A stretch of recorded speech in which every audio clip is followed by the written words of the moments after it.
เกิดอย่างขึ้นที่ประเทศไทยในตอนนี้ซึ่งเฮาจะมาเว้าสู่ฟัง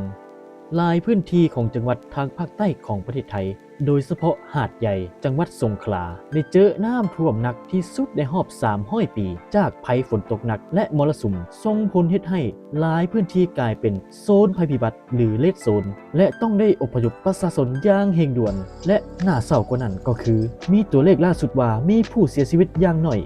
33 คนจากภัยน้ำท่วมและอุบัติเหตุจากทางน้ำเซ็นไฟดูดและดินถล่มซึ่งผลกระทบเหล่านี้ควบคุมหลายจังหวัดของภาคใต้และมีประชาชนเดือดร้อนได้รับผลกระทบเป็นจำนวนหลายเลยแหละทุกคนเป็นจำนวนล้านกว่าคนซึ่งเฮ็ดให้ระบบสาธารณสุขและสาธารณูปโภคของประเทศไทยเช่นโรงพยาบาลหรือห้องหมอในเมืองใหญ่บางแห่งถูกน้ำท่วมหนักจนเฮ็ดให้ใช้งานบ่ได้ต้องได้อพยพผู้ป่วยโดยใช้เฮลิคอปเตอร์และเรือกู้ภัยและส่งของบรรเทาทุกข์ให้แก่ประชาชน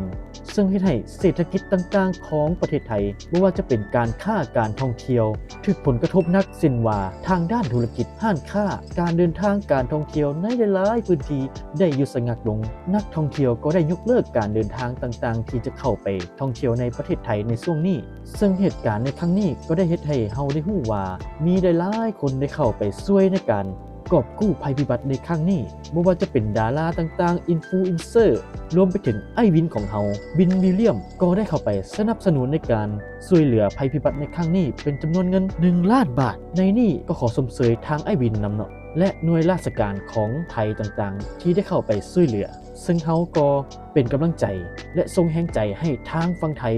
ด้วยความเป็นห่วงเป็นใยจากฝั่งลาวเนาะขอขอบใจ